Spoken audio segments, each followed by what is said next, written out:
Bismillahirrahmanirrahim. Assalamualaikum warahmatullahi wabarakatuh. Perkenalkan, nama saya Iman Sulaiman. Saya di Sekolah SMP Islam YPI sebagai guru bimbingan konseling. Pada kesempatan ini saya akan memberikan materi tata krama siswa. Tata krama atau adat sopan santun atau sering disebut etika telah menjadi bagian dalam hidup. Contoh, pada waktu Anda masih kanak-kanak, orang tua Anda sudah melatih Anda cara makan, minum, menyapa, memberi hormat, dan berpakaian. Lama-kelamaan perilaku Anda menjadi kebiasaan. Tata krama adalah kebiasaan yang lahir dalam hubungan antar manusia. Tata krama yang semula berlaku dalam lingkungan terbatas lama-kelamaan dapat merambat ke lingkungan yang lebih luas. Tata krama telah menjadi bagian dari pergaulan sehari-hari. Jadi dapat disimpulkan bahwa tata krama adalah kebiasaan sopan santun yang disepakati dalam lingkungan pergaulan antara manusia setempat.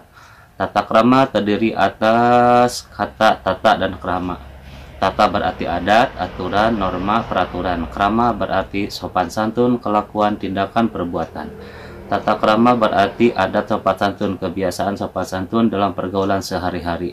Sering kita jumpai manusia dengan tipe kedongdong, yaitu orang yang berpenampilan menarik dalam berpakaian, berbicara, makan dan minum, dan berjalan.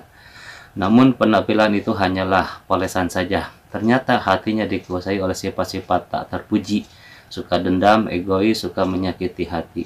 Ada juga manusia yang tipe durian, penampilannya tidak menarik, kasar, dan tidak mengundang simpati.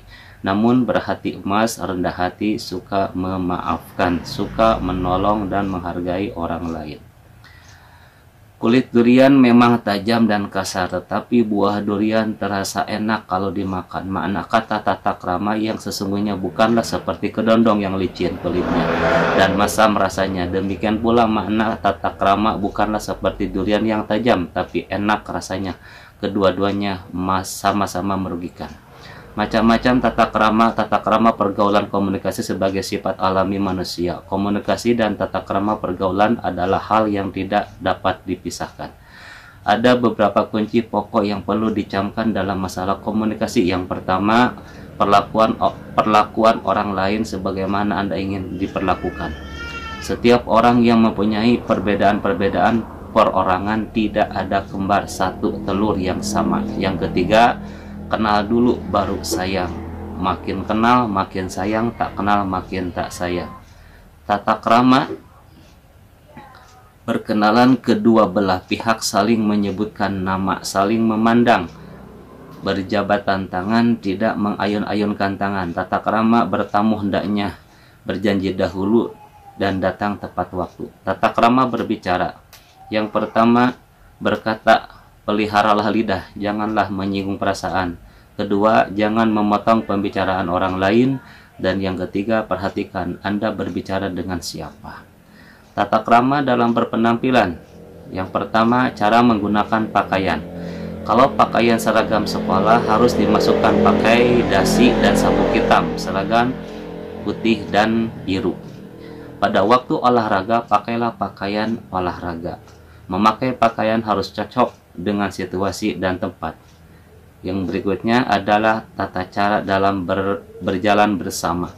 Yang pertama, laki-laki harus melindungi wanita. Yang kedua, kalau ada dua wanita dan satu pria, pria berjalan di sisi yang berdekatan dengan lalu lintas.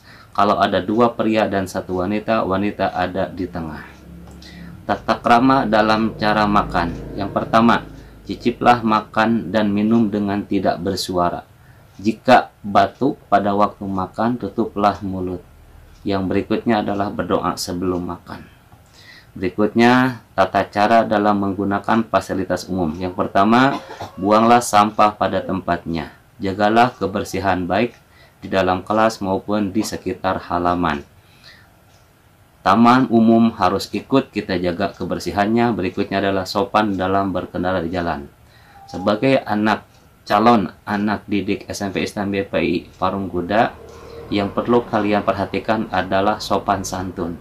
Ketika Anda berjalan, dudukkanlah kepala kalian. Ajaklah salam guru-guru yang ada di depan kalian. Hormati yang lebih tua. Cuma itu yang dapat Bapak sampaikan, mudah-mudahan ada manfaatnya.